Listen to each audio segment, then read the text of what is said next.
Me gustaría enfocar su atención en uno de los versículos más conocidos del cristianismo. Fíjese en Romanos capítulo 3, versículo 23. Allí leemos: por cuanto todos pecaron y están destituidos de la gloria de Dios. Gracias por estar una vez más en Sabiduría para el Corazón. Estamos viendo justificados solo por la fe. Este es el segundo mensaje de esta serie. Y este versículo que acabamos de leer no solo es conocido entre los creyentes, sino que el apóstol Pablo de esta carta a los romanos nos muestra que esta verdad está también dentro del corazón de cada ser humano.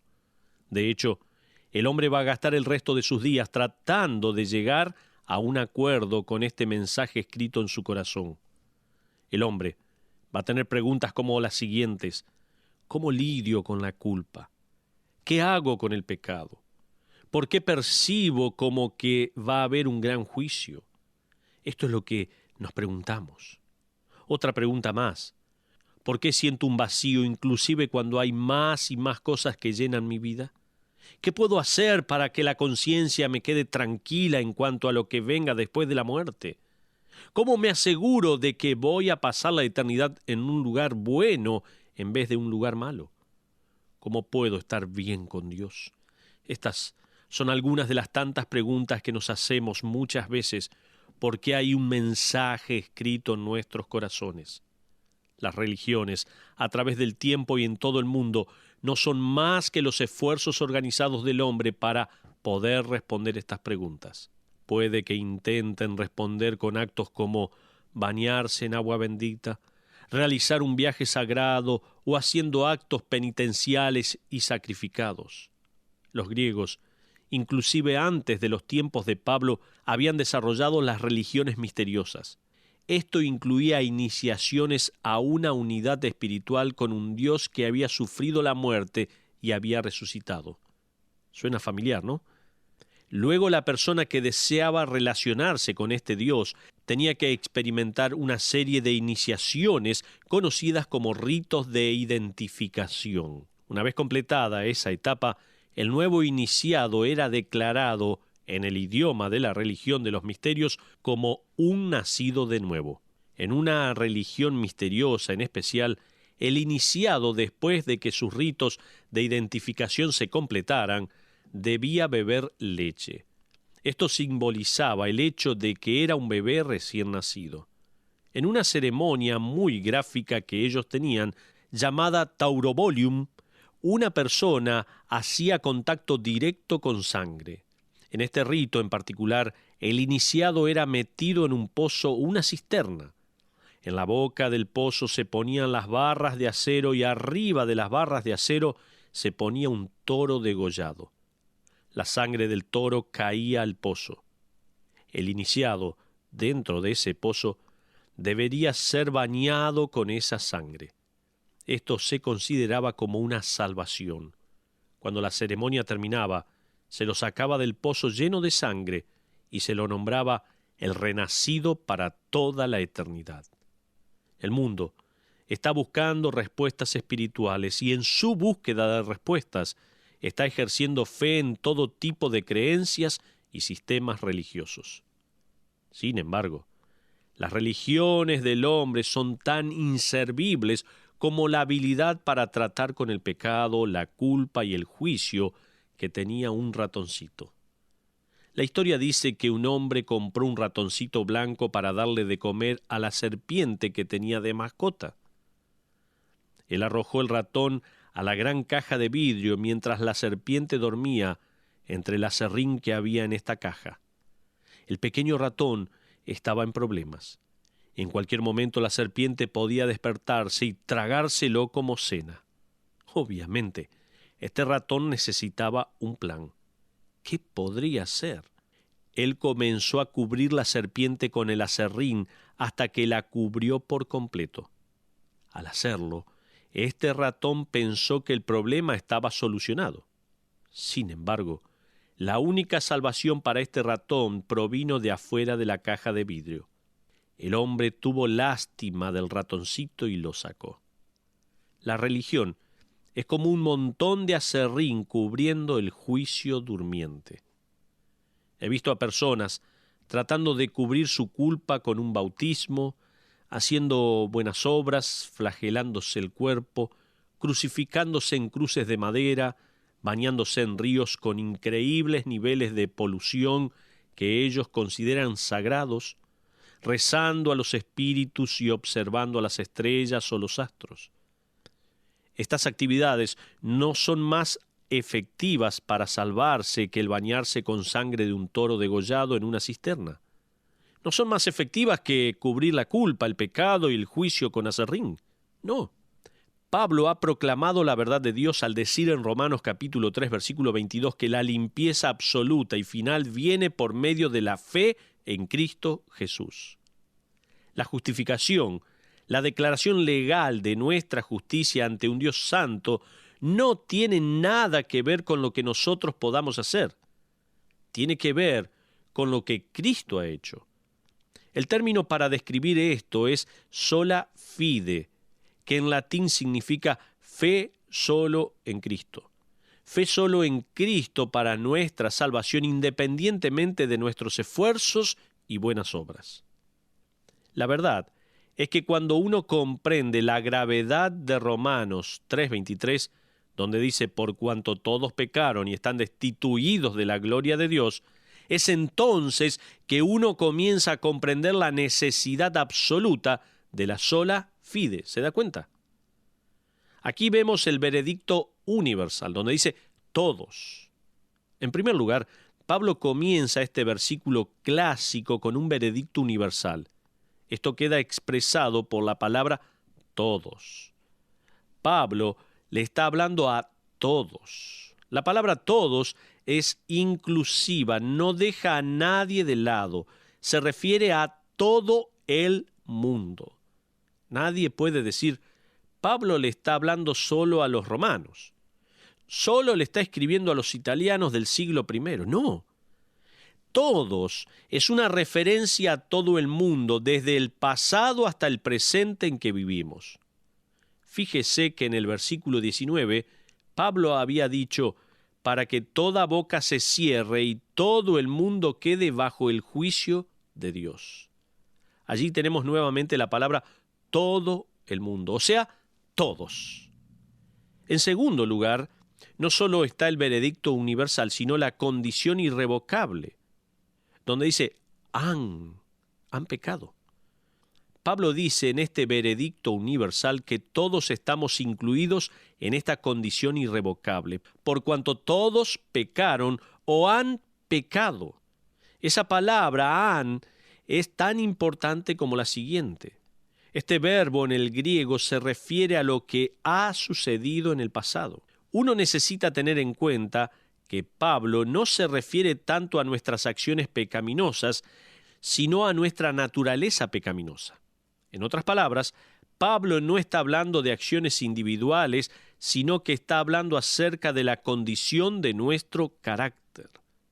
Este versículo es una referencia a toda la humanidad pecando en Adán. Adán, el representante de la raza humana, pecó.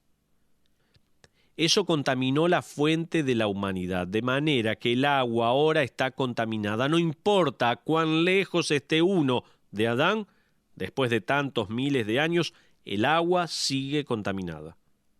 Pablo explica esto con más detalles en Romanos 5, versículo 12. Dice, por tanto, como el pecado entró en el mundo por un hombre y por el pecado la muerte, así la muerte pasó a todos los hombres por cuanto todos pecaron. Entonces Pablo en el capítulo 3 ve a la humanidad en su totalidad pecando con Adán. Y la prueba de que tenemos la naturaleza pecaminosa de Adán es el hecho de que por naturaleza pecamos.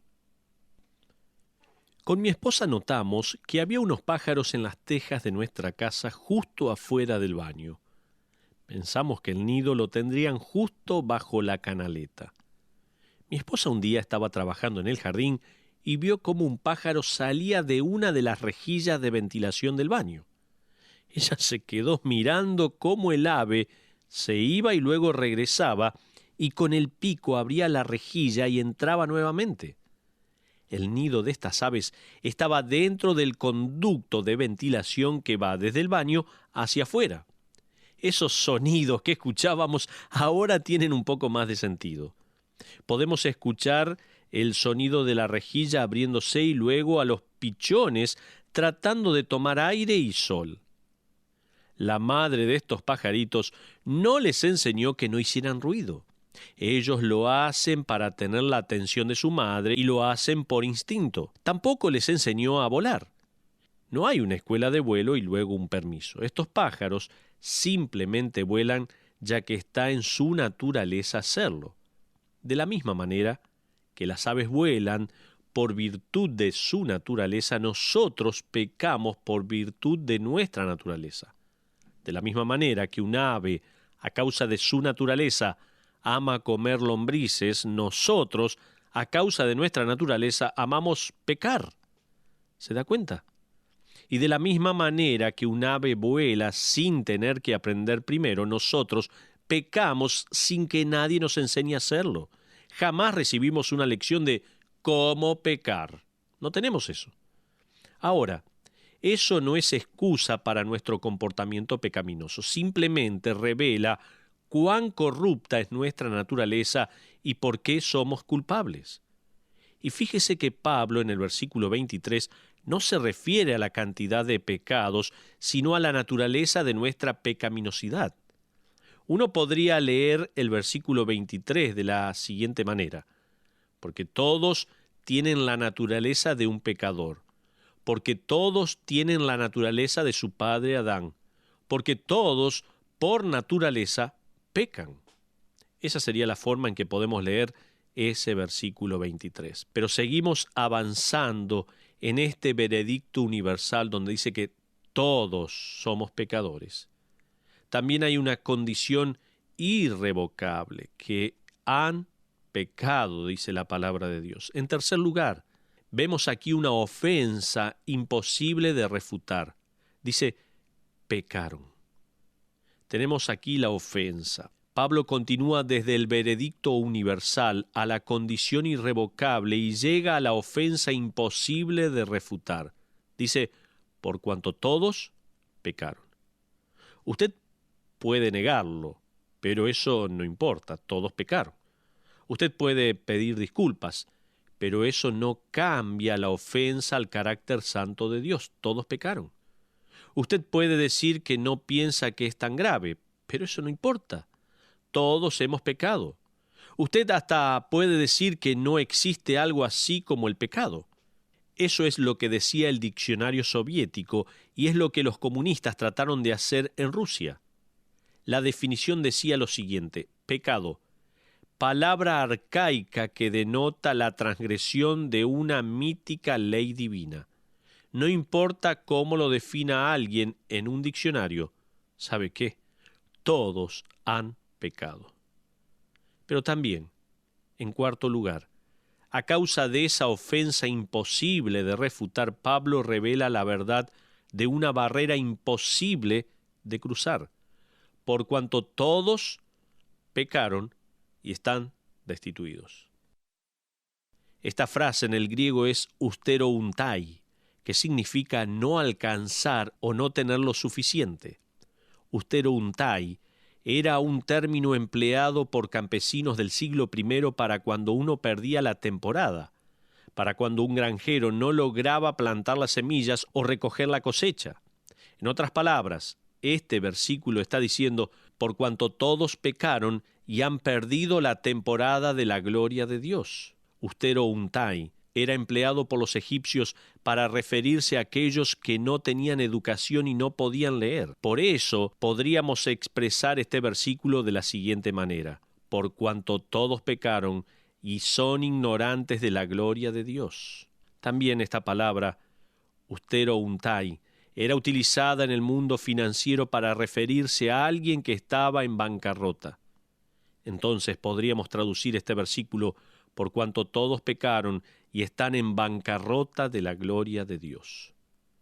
Supongamos que le pido a cada persona en este auditorio o a cada uno de ustedes que nos escuchan a través de la radio o internet que se pare en su silla y que a la cuenta de 3 salte hacia el escenario.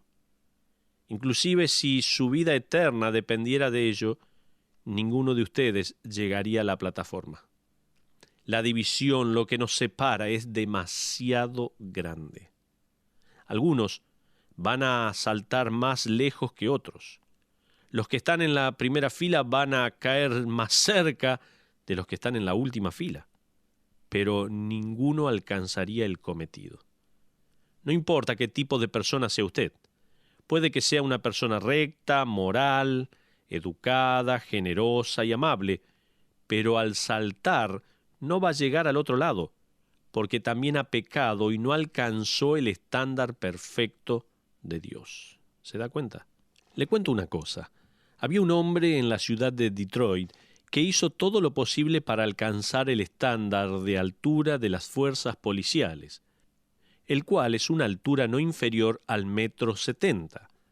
Él medía 1,65 m, por ende le faltaban 5 centímetros de altura. Este hombre probó todos los métodos y ejercicios, hasta dormía en un aparato especial que lo estiraba. Cuando se le acabaron los métodos, se fue a medir y seguía midiendo 1,65 m. Aún le faltaban 5 centímetros. Todos estos esfuerzos y disciplina captaron la atención de los medios y del público. El comisario de la policía más adelante cambió las reglas y permitió que cualquier individuo tenga posibilidades sin importar la altura. Sin embargo, Dios no cambia las reglas cuando la publicidad no es buena. Su veredicto es inmutable. No solo su veredicto es absoluto, la condición de la humanidad es irrevocable, el pecado una ofensa imposible de refutar y la distancia entre el hombre pecador y el Dios santo imposible de acortar, sino que la cosa se pone aún peor. En quinto lugar, hay una meta inalcanzable de la gloria de Dios. La quinta declaración en este versículo es que el cielo es una meta imposible de alcanzar. Dice, por cuanto todos pecaron y están destituidos de la gloria de Dios. ¿Qué está tratando de decir Pablo con esto? La palabra traducida gloria es la palabra griega doxa. De allí sale la palabra castellana doxología. La palabra doxa originalmente significaba parecer, y luego pasó a referirse a tener una opinión acerca de alguien. Con el tiempo, la palabra pasó a significar lo que tiene una opinión positiva, y de allí pasó a referirse a algo que tiene honor y gloria proveniendo de una buena opinión. Entonces, cuando Pablo dice, por cuanto todos pecaron y están destituidos de la gloria de Dios, está diciendo que la humanidad pecadora no puede honrar y glorificar el nombre de Dios. Sin embargo, eso no es todo. La palabra griega doxa se usa para traducir la palabra hebrea shekinah. Esto nos arroja más luz al uso que Pablo le da a la palabra gloria en este versículo. Shekinah se refiere al esplendor y brillo de la presencia de Dios. Por ejemplo, vamos a ver algunos ejemplos bíblicos donde incluyen esto. Cuando el tabernáculo fue completado en Éxodo capítulo 40, la Shekinah, o sea, la gloria de Dios, descendió. Otro ejemplo, más adelante en la historia de Israel, la ubicación del arca del pacto significaba el lugar en el que estaba la Shekinah de Dios. Otro ejemplo más, Dios reveló su Shekinah por medio de una nube en la dedicación del templo de Salomón en Primera de Reyes capítulo 8. Cuando el apóstol Juan describe el nacimiento de Cristo, dice que en Cristo vimos la gloria del Padre. Vamos a otro ejemplo, en Mateo capítulo 2, creo que la estrella que guió a los magos al niño Jesús fue una manifestación de la gloria Shekinah de Dios. La misma Shekinah que guió a los israelitas por 40 años en el desierto, también guió a los magos hasta el Redentor. Dos ejemplos más. En Hechos capítulo 9 leemos que cuando el apóstol Pablo viajaba camino a Damasco, vio la gloria del Cristo resucitado y quedó ciego por su intenso brillo. Uno más. Cuando Esteban fue apedreado en Hechos capítulo 7, leemos que Esteban miró hacia el cielo y vio la Shekinah de Dios y Jesús de pie esperando recibirlo. El estar destituido de la gloria de Dios significa que la humanidad no puede alabar, honrar y glorificar a Dios como debería, y también que la humanidad jamás vivirá en la presencia de la gloria de Dios. El hombre nunca podrá alcanzar ese glorioso lugar en el cual vive el Señor Jesucristo, el Hijo de Dios. Entonces, todos pecaron y están destituidos de la gloria de Dios, a menos que el hombre admita su naturaleza, la cual está en bancarrota, confiese su pecado, se arrepiente y reciba el boleto gratis para cruzar la gran brecha. El boleto gratis para cruzar la gran brecha es la fe en Cristo. ¿Cuál es ese boleto? Pablo escribe en Romanos 3:24, siendo justificados gratuitamente por su gracia mediante la redención que es en Cristo Jesús. En el versículo 22 leemos la justicia de Dios por medio de la fe en Jesucristo para todos los que creen en Él. No obstante, tenemos, y déjeme recordárselo, un veredicto universal, una condición irrevocable, una ofensa imposible de refutar, una barrera imposible de traspasar y una meta inalcanzable. Oh, amigo, existe un puente eterno, un puente que cruza la gran brecha. Se trata de la cruz de madera. Es un altar de sacrificio en el cual nuestro Señor Jesucristo murió para pagar su pena eterna, y no solo por su pecado, sino también por su naturaleza pecaminosa. Y Él le ofrece lo que Pablo llama en el versículo 24 un regalo, que es la justificación y redención en Cristo. Varios años atrás, un instructor de baile regresaba a su hotel después de un sábado a la noche muy largo. Ya era la madrugada y al llegar a su habitación cayó exhausto en su cama. A la mañana siguiente, el radio despertador del hotel lo despertó abruptamente. Un hombre estaba predicando y hacía la siguiente pregunta. Si usted muriera y se encontrara ante Dios y Él le preguntara, ¿qué derecho tiene usted de venir a mi cielo?, ¿cuál sería su respuesta? El instructor de baile quedó sorprendido y confundido a la vez con esta pregunta. Él se dio cuenta que no tenía la respuesta, ni siquiera algo para decir. Se sentó en silencio en el borde de su cama, mientras el predicador, que era el doctor Donald Barnhouse, explicaba la respuesta. Ese instructor de baile se arrodilló junto a la cama esa mañana y depositó su fe en Jesucristo, solamente en Jesucristo. Sola fide. Él encontró el regalo de Dios por medio de Cristo, el perdón de pecados y el futuro en el cielo.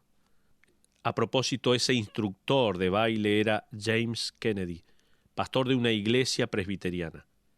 Él fue quien comenzó con un ministerio llamado evangelismo explosivo, que nosotros enseñamos también en nuestra iglesia. Se trata de una estrategia evangelística que empieza preguntándole a la gente, si usted muriera hoy y entrara en la presencia de Dios y Dios le preguntara, ¿por qué debo dejarlo entrar al cielo?, ¿qué le diría usted? ¿Cuál sería su respuesta, amigo? ¿Por qué piensa que va a ir al cielo?, le pregunto. ¿Qué derecho tiene usted para pensar que puede vivir en la eternidad en la presencia de la gloria de Dios? Pablo dice en Romanos 3:23, por cuanto todos pecaron y están destituidos de la gloria de Dios. Eso lo incluye a usted, sí, a usted que me está escuchando en este momento, y me incluye a mí. No hay manera en que usted alcance el cielo, no hay manera de que usted cruce la gran brecha entre la tierra y el cielo, entre la corrupción y la gloria Shekinah, y no hay manera de que la cruce por sus propios medios, por cuanto todos pecaron y están destituidos de la gloria de Dios. Solo hay un camino y una manera. Deberá cruzar por el puente esculpido en forma de cruz, la cual ha creado un puente eterno entre la tierra y el cielo, entre la corrupción y la Shekinah. entre la religión y la redención. Este es el puente construido por nuestro Redentor. Jesucristo mismo dijo en San Juan 14:6, Jesús le dijo, yo soy el camino y la verdad y la vida. Nadie viene al Padre, sino por mí. Le invito a cruzar por este puente, aceptando a Jesucristo como único y suficiente Salvador. ¿Cómo? Orando a Dios. Este es el momento para orar a Dios, para decirle a Dios, Dios, perdóname por mi pecado, estoy tan lejos de ti. Sé que moriste en la cruz por mis pecados, que resucitaste al tercer día, y hoy quiero recibirte como mi único y suficiente Salvador. Si usted oró de esta manera, queremos conocerle. Escríbanos un correo electrónico, póngase en contacto con alguna de nuestras emisoras. Necesitamos saber de usted para seguir ayudándole en esta decisión tan importante que tomó en su vida. Que Dios le bendiga ricamente.